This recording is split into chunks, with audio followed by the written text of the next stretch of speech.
हाँ, तो नेक्स्ट हम लिखेंगे, लिखो equivalent weight of equivalent weight of KMnO4 equivalent weight of KMnO4 in acidic medium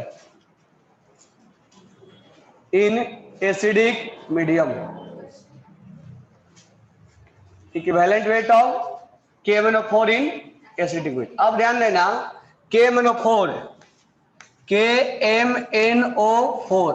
अगर हम इसको एसिडिक मीडियम में रिएक्शन करवाएंगे, अब मुझे बताओ यहां पर जो Mn है वो किस ऑक्सीडेशन स्टेट में है? +7।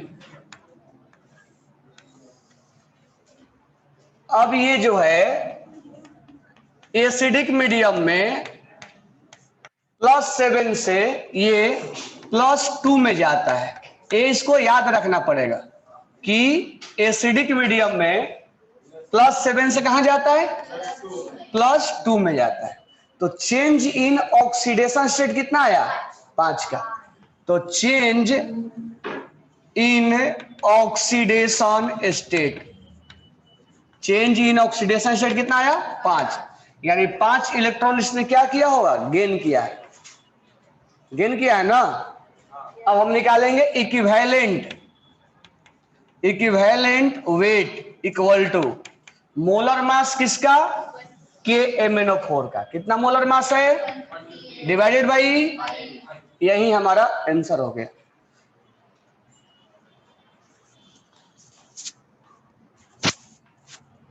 क्लियर हो गया? तो equivalent weight of KMnO4 in acidic medium, तो चेंज इन ऑक्सीडेशन स्टेट कितना होता है? 5। लिख लिए। अब हम बात करेंगे, नेक्स्ट लिखना, change in oxidation state equivalent weight of KMnO4 in neutral medium. Equivalent weight of KMnO4 in neutral medium. Equivalent weight of KMnO4 in neutral medium. तो ध्यान देना, अगर KMnO4 न्यूट्रल मीडियम में रिएक्शन करेगा, न्यूट्रल मीडियम में अगर ये reaction करेगा तो यहां पर ऑक्सीडेशन स्टेट कितना है? +7। अब ये न्यूट्रल मीडियम में +7 से +4 में जाता है, तो इसको याद रखना पड़ेगा। तो न्यूट्रल मीडियम में तो ऑक्सीडेशन स्टेट का चेंज कितना आया? 3 का। तो चेंज इन ऑक्सीडेशन स्टेट कितना आया? और इसी को हम बोलते हैं एन फैक्टर। मतलब ये सब जो हम निकाल रहे हैं किसको क्या बोलते हैं? N factor. यानी इसने 3 इलेक्ट्रॉन गेन किया है। तो इक्विवेलेंट वेट इक्वल टू क्या हो जाएगा? मोलर मास अपॉन कितना इलेक्ट्रॉन या कितना चेंज इन ऑक्सीडेशन स्टेट है? 3। यही हमारा आंसर हो जाएगा। ठीक है, तो अब मुझे देख के बताओ कि बेसिक मीडियम में ऑक्सीडेशन स्टेट का चेंज कितना आया था? न्यूट्रल मीडियम में कितना आया? और एसिडिक मीडियम में कितना आया? इसी को हम क्या बोलेंगे? N factor.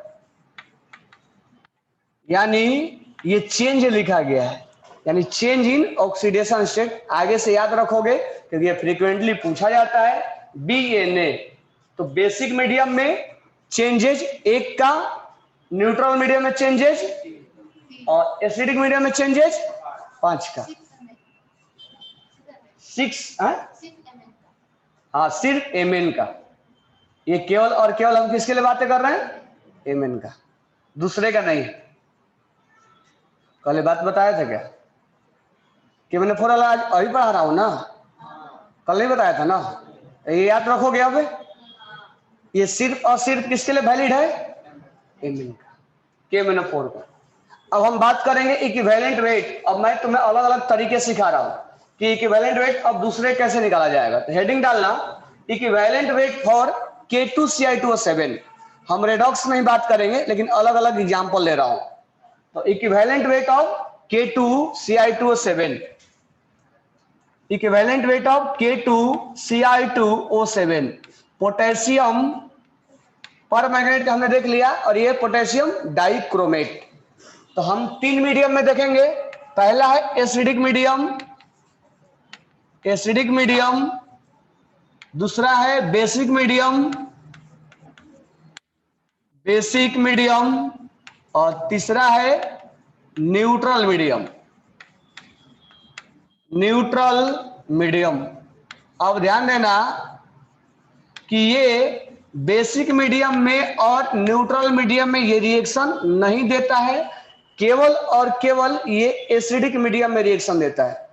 ये KMnO3 की तरह नहीं है कि ये तीनों मीडियम में रिएक्शन देगा, ये केवल और केवल एसिडिक मीडियम में रिएक्शन देगा। अब ध्यान देना, हम पहले यहां पर इक्विवेलेंट वेट अगर हम K2Ci2O7 का निकालें तो हमें यहां लिखना पड़ेगा molar mass upon N factor, यानी change in oxidation state.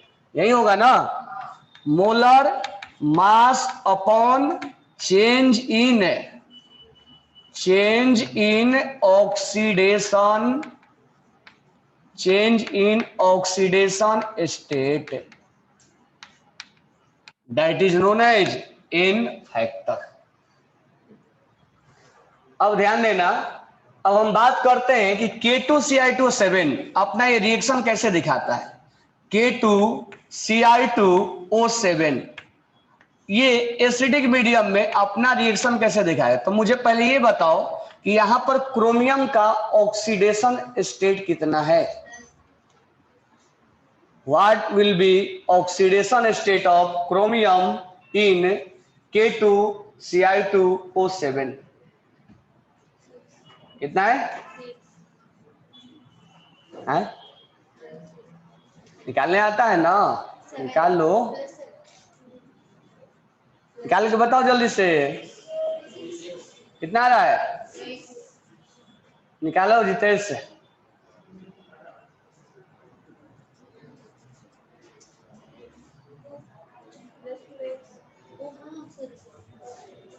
Chromium का निकालना तो कैसे निकालेंगे, 2x। यहां क्या लिखेंगे, माइनस, प्लस क्या लिखेंगे, इक्वल टू 2x माइनस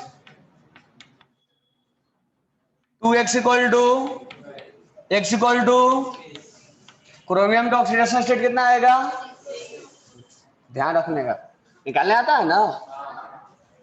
तो यहां पर क्रोमियम का ऑक्सीडेशन स्टेट हो जाएगा 6, chromium will be in +6 oxidation state. ध्यान रखना, एसिडिक मीडियम में क्रोमियम +3 में जाता है, ये हमें ध्यान में रखना पड़ेगा। एसिडिक मीडियम में क्रोमियम जो है वो +3 में जाता है। अब यहां +6 से +3 में गया तो चेंज इन ऑक्सीडेशन स्टेट 3 का आया। तो चेंज इन ऑक्सीडेशन स्टेट कितना आया, इसका मतलब इसने +6 से +3 में गया होगा तो कितना इलेक्ट्रॉन लूज किया होगा या गेन किया होगा, 3 इलेक्ट्रॉन क्या किया होगा, क्या किया है, गेन किया है। तो कितने क्रोमियम ने 3 इलेक्ट्रॉन गेन किया है, एक क्रोमियम ने। एक के बारे में हम सब कुछ बातें कर रहे हैं ना। यहां क्रोमियम है कितना, तो 2 क्रोमियम में कितना इलेक्ट्रॉन गेन करेगा, कितना करेगा। अब आगे से ध्यान देना, change in oxidation state, change in oxidation state अगर 3 का है और तुम्हारे पास तुम जिसका निकाल रहे हो इक्विवेलेंट वेट, उसमें अगर उसका नंबर 2 है तो उसमें 2 से तुम्हें मल्टीप्लाई करना पड़ेगा। ये मत देखना कि राइट हैंड साइड कितना क्रोमियम है, जिसका तुम निकालोगे उसके एटम को पकड़ोगे और उसके एटम क्रोमियम के 2 है, इसीलिए तुम्हें 2 से मल्टीप्लाई करना पड़ेगा। तो चेंज इन ऑक्सीडेशन स्टेट तो 3 है ही, साथ में चेंज केवल एक एटम का है, हमारे पास क्रोमियम 2 है तो हम 2 का चेंज लेंगे। तो जब जब ऐसा आएगा तब तब तुम ऐसा मल्टीप्लाई करोगे, ऐसा नहीं केवल K2CH2O7 के लिए बता रहा हूं, जब जब तुम्हें आगे आएगा वैसे वैसे ये करोगे। तो change in oxidation state total कितना हुआ 6। अब इसका मोलर मास होता है 256, इसका मोलर मास होगा 2 क्या 294 हो जाएगा। 294 अपॉन क्या होगा 6। ये समझ में आया कैसे बनाएंगे? इस टाइप के एग्जांपल्स को ध्यान में रखना कि कैसे इसको बनाया जाता है।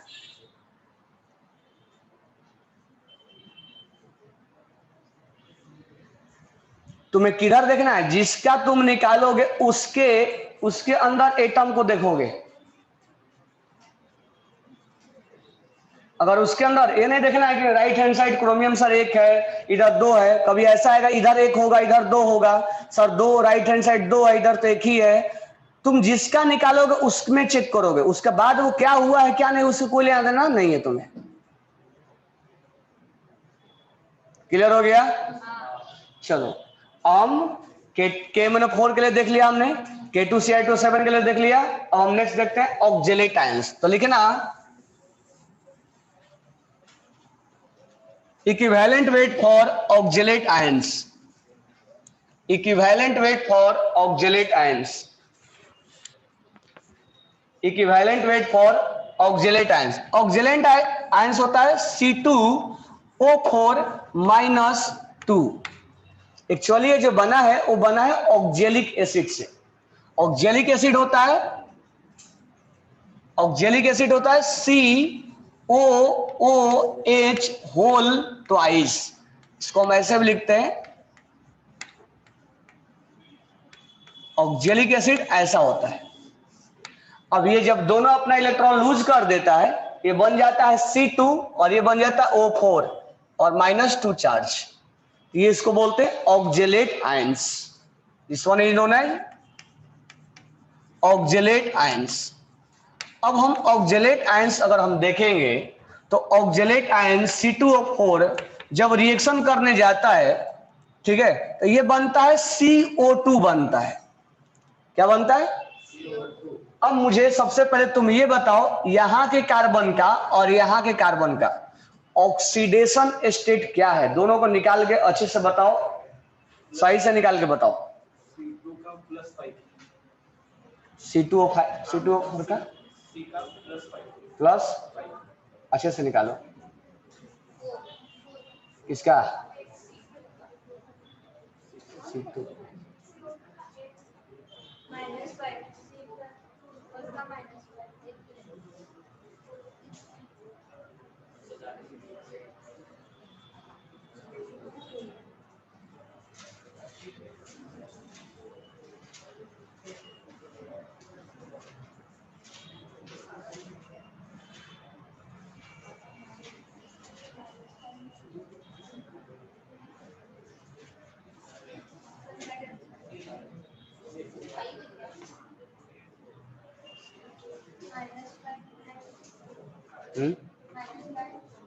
माइनस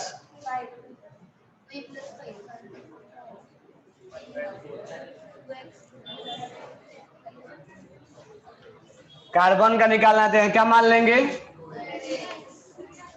इसको भी हटा दो। ऑक्सीजन पे कितना चार्ज हो गया, इक्वल टू क्या लिखेंगे, क्यों 0 लिखेंगे, क्या लिखेंगे, गधे हो तुम लोग।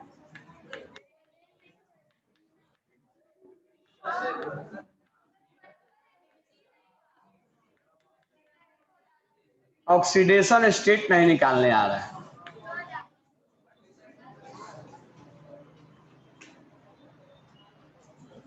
कार्बन यहां पे बताओ क्या आएगा, कितना आएगा, तुम पहले सीधे बैठो।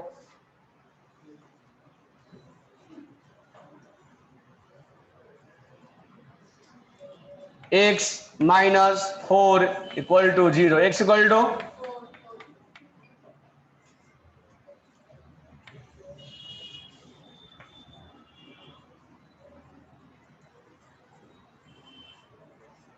तो यहां पर कार्बन किस ऑक्सीडेशन स्टेट में है,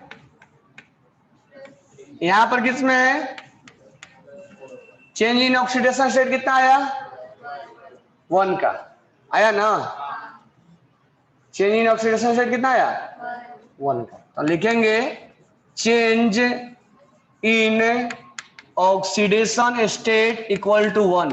इधर लेफ्ट हैंड साइड कार्बन कितना है जिसका हम निकालने जा रहे हैं, तो इसमें 2 से क्या कर देंगे, मल्टीप्लाई। तो हम अब लिखेंगे equivalent weight for oxalate ions. अब इसका मास कितना हो जाएगा ऑक्जेलेट आयंस का, कार्बन 2 है तो 24 और ये 64, तो 24 और ये 64 कितना हो जाएगा 8 और ये हो जाएगा 8, 88। 88 डिवाइडेड बाय क्या लिखेंगे, एन फैक्टर क्या आएगा, 2 आएगा। क्यों 2 लेंगे, चेंजेस तो 1 का है, 2 क्यों ले रहे हैं, क्योंकि यहाँ पर कार्बन कितना है, यहाँ वाला कार्बन तुम्हें नहीं देखना है, क्योंकि तुम किसको निकाल रहे हो, तुम कार्बन किसको देखोगे, C2O4 में, CO2 में नहीं देखोगे। क्लियर हो गया।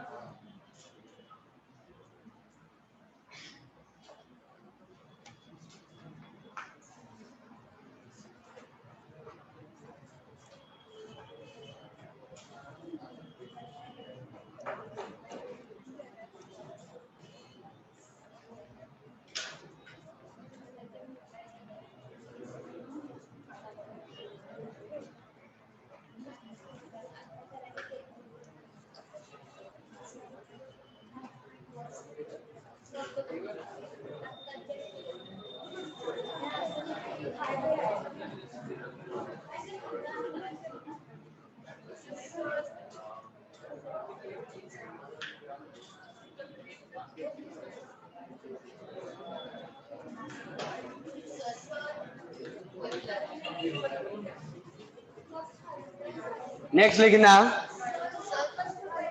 क्या बोल रहे हो, चेंज इन ऑक्सीडेशन स्टेट 2 नहीं आया है, चेंज इन ऑक्सीडेशन स्टेट 1 आया है, चेंज इन ऑक्सीडेशन स्टेट कितना आया है 1, लेकिन ये कार्बन जिसका चेंज हुआ है उसकी संख्या कितना है, K2Cl2 ने बताया ना, क्रोमियम 2 था तो 2 से मल्टीप्लाई कर रहे थे, यहाँ कार्बन जिसका हम ऑक्सीडेशन स्टेट देख रहे हैं उसकी संख्या कितना है 2, तो हमें 2 से मल्टीप्लाई करना पड़ेगा।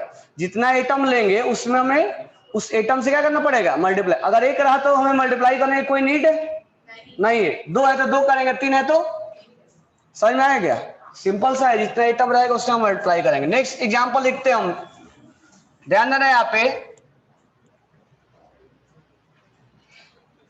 यहां पे लिखा हुआ है Na2H2O3 sodium thiosulphate plus iodine, और यहां लिखा हुआ है NaI प्लस, यहां लिखा हुआ है Na2S4O6।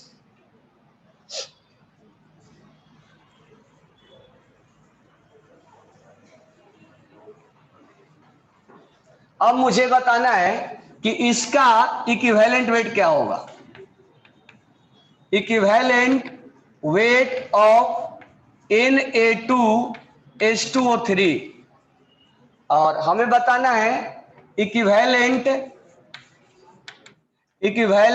Weight of I2। अब ध्यान देना, मान लो मोलर मास नहीं याद है, तुम पहले चेंज इन ऑक्सीडेशन स्टेट यानी एन फैक्टर पे ज्यादा फोकस करो कि एन फैक्टर कितना आया, एन फैक्टर, इसके लिए क्या लिखोगे, यानी इसका मोलर मास, इसका इक्विवेलेंट मास क्या हो जाएगा, molar mass upon N factor. तो इसका एन फैक्टर क्या होगा और इसका molar mass upon N factor. ध्यान देना एक चीज, अब सबसे पहले हम तुम्हें जो हमने निकाल के दिया था वो किसके लिए दिया, एलिमेंट के लिए। तो एलिमेंट के लिए क्या लिखा था हमने, मोलर मास अपॉन वैलेंसी।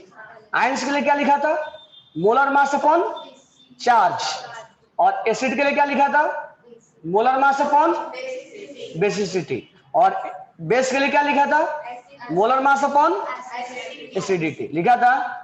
उसके बाद हमने सॉल्ट के लिए एसिडिक सॉल्ट और बेसिक सॉल्ट के लिए निकाल के दिया। और यहां पर क्या दे रहे हैं, change in oxidation state.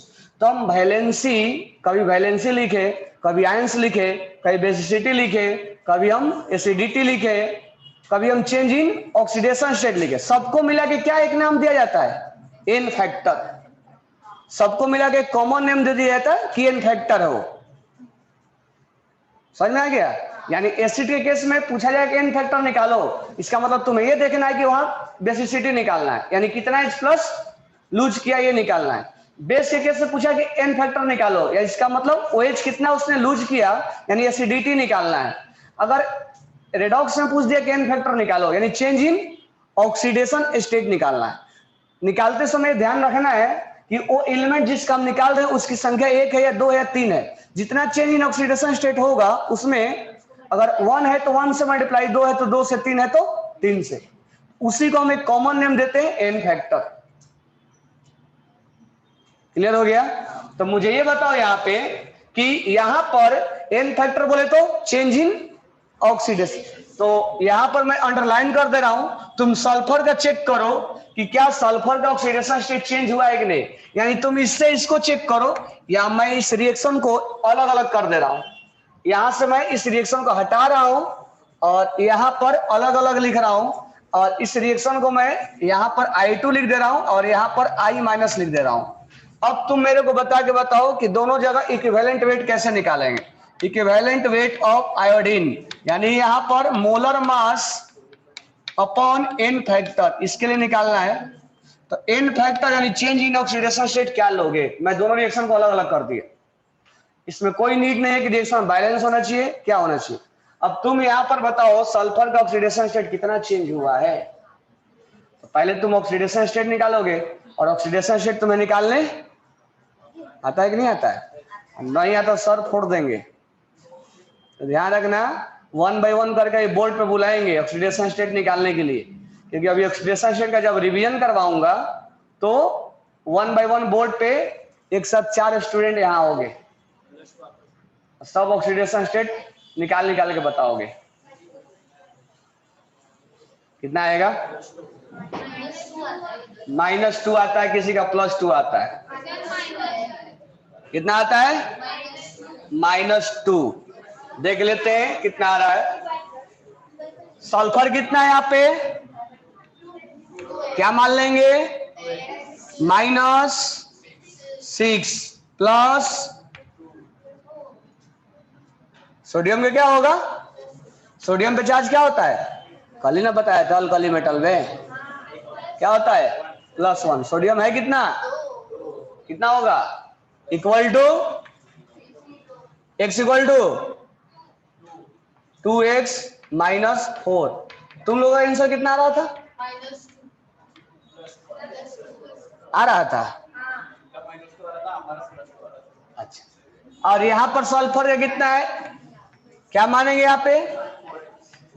Minus plus x equal to 5 होगा ना? 10/4 होगा, यानी 5 बोले तो यहां पर कितना है? यहां पे कितना है? तो चेंज कितना का आया? तो change in oxidation state is 2 से 2.5। लेकिन कितना है सल्फर? तो कितने से मल्टीप्लाई मारेंगे? कितना आ जाएगा? यानी इसका अगर हमें निकालना होगा इक्विवेलेंट मास, तो एन फैक्टर कितना आ गया? अरे एन फैक्टर कितना आया? 1। तो यहां हो जाएगा मोलर मास अपॉन 1। क्या समझे?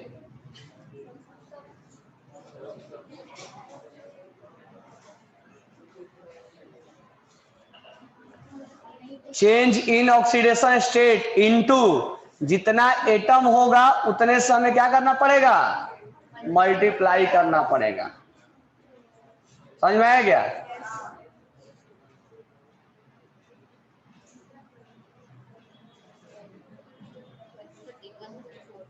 कोई डाउट है? नहीं। अब आयोडीन का बताओ। अब यहां मास निकालना आसान है ना, उस पर हम ज्यादा फोकस नहीं करेंगे, हम फोकस करेंगे किस पे, एन फैक्टर, यानी कि मास सब निकालने लग जाओ, मास निकालोगे ना वो। चलो आयोडीन के बारे में बताओ।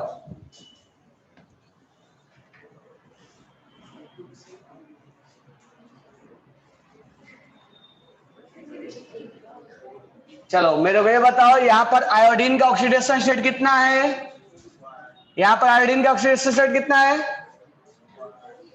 क्या पढ़े तुम लोग। अगर Cl2 Br2 I2 AO2 N2 जो अपने नेचुरल एग्जिस्टेंस में रहते हैं उसका ऑक्सीडेशन स्टेट क्या होता है, कल रिवाइज करके आओ सारे। और यहाँ पर आयोडीन का ऑक्सीडेशन स्टेट कितना है, -1, जितना चार्ज दिख रहा है वही है ना। ऐसे होगा, धंधा पानी सब बंद कर दे रहे हो।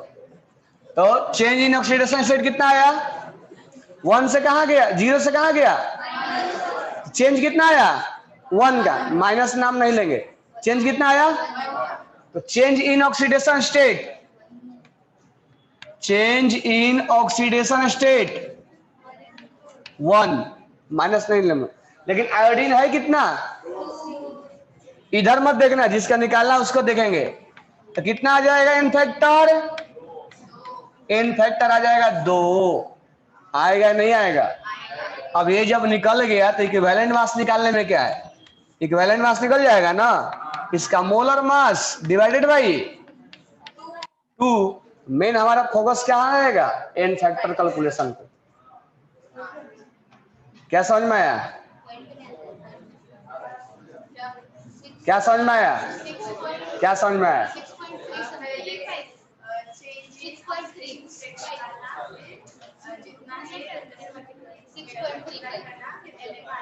चेंज इन ऑक्सीडेशन स्टेट, और जितना एटम हो उससे मल्टीप्लाई करना पड़ेगा, जिसका निकालोगे उसमें एटम देखोगे या दूसरे पड़ोसी घर में जाकर देखोगे, पड़ोसी घर में जाके नहीं देखना है कितने उसके पास एटम है, जिसका निकालोगे उसका एटम देखोगे कितने पास उसके पास है।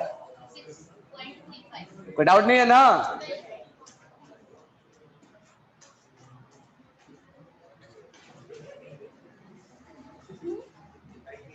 डाउट नहीं है ना।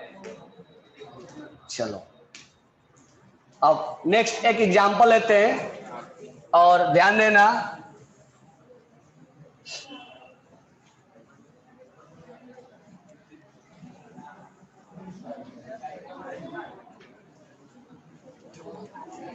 अब ध्यान देना, नेक्स्ट एक इंपॉर्टेंट एग्जांपल बता रहा हूं, ध्यान देना इधर, ध्यान देना सारे इधर। एक नेक्स्ट टाइप का बता रहा हूं एग्जांपल। मान लो हमसे लिखा गया है Fe, यहां लिखा गया FeC2O4, ये मालूम है ना क्या है, ऑक्सिलेट आयंस वाला है, C2O4 -2। और यहां जो है वो आयरन +2 में गया है और कार्बन CO2, बहुत इंपॉर्टेंट एग्जांपल, ध्यान से सुनना। यहां पर आयरन +3 में गया है। अच्छा, अभी तक जो हम एग्जांपल्स ले रहे थे उसमें हम ऑक्सीडेशन स्टेट का चेंज केवल एक एटम का देख रहे थे, ऐसा क्यों, क्योंकि बाकी एटम का चेंज ही नहीं हो रहा था, तुम क्यों देखेंगे, बाकी एटम का चेंज केवल एक का चेंज हो। अब ऐसा भी पॉसिबल है कि उस एटम के अंदर, उस मॉलिक्यूल्स के अंदर एक से ज्यादा एटम का क्या हो, ऑक्सीडेशन स्टेट चेंज हो। जैसे हमने जो एग्जांपल लिया था KMnO4 वाला, तो केवल हमने बोला था कि Mn का देखो, ऐसा क्यों, क्योंकि पोटेशियम का और ऑक्सीजन का चेंज ही नहीं हो रहा था, केवल किसका चेंज हो रहा था। लेकिन हर बार ऐसा होगा नहीं ना, कभी कभी ऐसा होगा कि उस मॉलिक्यूल्स में एक से ज्यादा एटम का क्या हो जाएगा, चेंजेज हो जाएगा, हो सकता है ना, ऐसा पॉसिबल है कि नहीं है। तो वही पॉसिबिलिटी पे ये मैंने एग्जांपल्स लिया है, जहां पर तुम ध्यान से देखोगे। पहले मैं तुम लोगों को पहले बता दूं कि यहाँ ऑक्सीडेशन स्टेट, इस पे चार्ज कितना होगा -2, इस पे +2 होगा, x -2 = 0, x = +2 हो जाएगा ना। चलो यहां निकालते, FeC2O4, ये ऑक्सिलेट आयंस का चार्ज एक ही बार पकड़ना है, इस पे हम x मान लेंगे -2 = x = +2। अब ध्यान देना, अब हमें 8E C2O4, हम एक बार कार्बन का ऑक्सीडेशन स्टेट चेक करते हैं क्या है। तो कार्बन का ऑक्सीडेशन स्टेट यहां मान लेंगे 2x है, ऑक्सीजन कितना हो जाएगा, और अभी अभी हमने आयरन पे निकाला, इक्वल टू क्या हो जाएगा, x इक्वल टू क्या होगा, 2x minus 6 equal to 0। x equal to क्या हो जाएगा, 6/2 कितना हो जाएगा, यानी कार्बन यहां पर किस ऑक्सीडेशन स्टेट में है। तो हमें मेन ध्यान इसी पे ध्यान देना है कि कार्बन यहां, आयरन जो है +2 में है और कार्बन किस में है, एक ही एटम के अंदर, अलग अलग नहीं है। अब यहां हम ध्यान से अगर देखेंगे तो आयरन किस ऑक्सीडेशन स्टेट में गया है, +3 में। तो change in oxidation state, change in oxidation state कितना आया, आयरन की संख्या कितना है, तो मल्टीप्लाई करने की कोई नीड है। अब चेंज, अब यहां ध्यान दोगे तो कार्बन का ऑक्सीडेशन स्टेट क्या है यहां पे, जल्दी बोलो क्या है। तो यहां कार्बन किस ऑक्सीडेशन स्टेट में गया है, चेंज इन ऑक्सीडेशन स्टेट क्या है, 1। चेंज इन ऑक्सीडेशन स्टेट 1 है, लेकिन कार्बन है कितना, तो हम 2 से क्या मार देंगे। अब ध्यान देना आगे, एक ही एलिमेंट के अंदर दो दो एटम का ऑक्सीडेशन स्टेट चेंज हुआ, ऐसा पहले बार हुआ है, मतलब एग्जांपल्स में, गाना नहीं गा रहा हूं, समझ में आया क्या। तो ऐसा ये पहला बार हमें देखने को मिला है कि एक ही कंपाउंड के अंदर KMnO4 में ऐसा देखने को हमें नहीं मिला था, केवल एमएन चेंज हुआ था। क्रोमियम में केवल क्रोमियम, K2CH7 में केवल क्रोमियम चेंज हुआ था, लेकिन इस एलिमेंट के अंदर कार्बन का भी चेंज हुआ। और तो हम पहले दोनों चेंज इन ऑक्सीडेशन से निकाल लेंगे और फिर दोनों का सम ले लेंगे, सम हो जाएगा 3, 2 + 1। अब इस कंपाउंड के लिए एन फैक्टर क्या माना जाएगा, एन फैक्टर 3 माना जाएगा। अब यहां से इक्विवेलेंट वेट निकालना हमारे लिए आसान हो गया, मोलर मास अपॉन क्या लिख देंगे, molar mass upon N factor. N factor क्या लेंगे,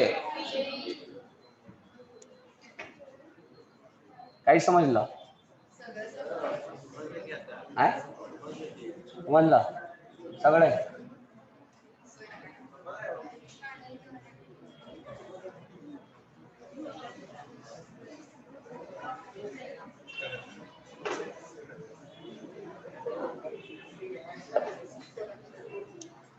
तो 3-4 टाइप बता दिया। चेंज इन ऑक्सीडेशन स्टेट लेना है, अगर एटम एक से ज्यादा है तो मल्टीप्लाई मारना है। ऐसा भी पॉसिबल है कि उस कंपाउंड के अंदर उस दो एटम का भी ऑक्सीडेशन स्टेट चेंज, तो दोनों का चेंज इन ऑक्सीडेशन स्टेट लेके और क्या करना है,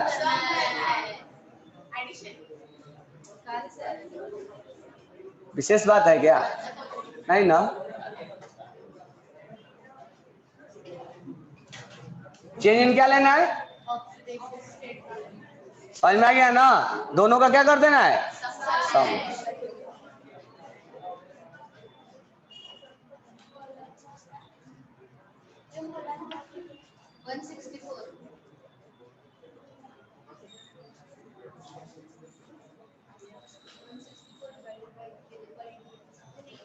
तो बताओ H2SO4 के लिए एन फैक्टर क्या होगा, हाँ H2SO4 के लिए एन फैक्टर क्या होगा, एन फैक्टर H2SO4 कितना H प्लस लूज करेगा, हर बार तुम्हें ऑक्सीडेशन स्टेट निकालना पड़ेगा क्या। H2SO4 के लिए एन फैक्टर क्या होगा, कैल्शियम हाइड्रोक्साइड के लिए क्या होगा, एन फैक्टर क्या होगा कैल्शियम हाइड्रोक्साइड के लिए, कैल्शियम हाइड्रोक्साइड के लिए एन फैक्टर क्या होगा, कैल्शियम हाइड्रोक्साइड का फॉर्मूला बताओ, CaOH whole twice, whole twice तो 2 होगा कि 1 होगा, फिर 1 क्यों बोलते। एल्युमिनियम हाइड्रोक्साइड का कितना होगा? 3 होगा ना। जिंक हाइड्रोक्साइड का ZnOH होता है ना, कितना होगा? HNO3 का कितना H प्लस लूज करेगा? एक करेगा ना। HCl का H3PO4 का H3PO4 का 3 होगा, और H3PO3 का और H3PO2 का ये जितना H प्लस लूज करे उसको क्या बोलेंगे? N factor. अगर आयरन +2 से +3 में गया तो एन फैक्टर कितना होगा? Change in oxidation. Chromium acidic medium में एन फैक्टर कितना लिया जाता है? क्रोमियम का एसिडिक मीडियम में एन फैक्टर कितना लिया जाता है? +3 लिया जाता है, +6 ना। एक का चेंजेस 3 आया, 2 का चेंजेस KMnO4 में Mn का एन फैक्टर एसिडिक मीडियम में कितना लिया जाएगा?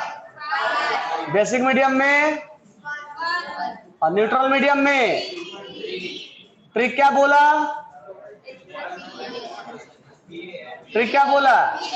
DNA13 N factor basic medium में 1, बेसिक मीडियम में, न्यूट्रल मीडियम में और एसिडिक मीडियम में। ऑक्जेलिक एसिड का एन फैक्टर कितना होता है? ऑक्जेलेट आयंस का कितना हो जाएगा? 2 हो जाएगा ना। और ऐसे एग्जांपल्स में जहां पर एक से ज्यादा एटम का ऑक्सीडेशन स्टेट चेंज हो, उसको जितना एटम होगा उसको एन से, एक से ज्यादा होगा तो दोनों का निकालेंगे और दोनों में सम करते हैं। क्या लग रहा है? एन फैक्टर हो जाएगा ना। चलो, तो हम अब नेक्स्ट क्लास में, मतलब कल नेक्स्ट क्लास में तो रिवीजन करवाएंगे अल्कली मेटल का। नेक्स्ट क्लास में कल हम ऑक्सीडेशन स्टेट करवाएंगे। ऑक्सीडेशन, तो ऑक्सीडेशन स्टेट एक बार पढ़ के आना, जो फंडामेंटल पढ़ाया था। ज्यादा हम बेसिक नहीं जाएंगे, डायरेक्ट बताने लग जाएंगे कौन किसका हो, ठीक है, कैसे निकाला जाता है। तो एक बार पढ़ के आना, रीड करके आना। सुबह ही तो है, ब्रेक के बाद ऐसा करो, खाना ही मत खाओ तुम। खाना नहीं खाओगे तो ऐसे रहोगे।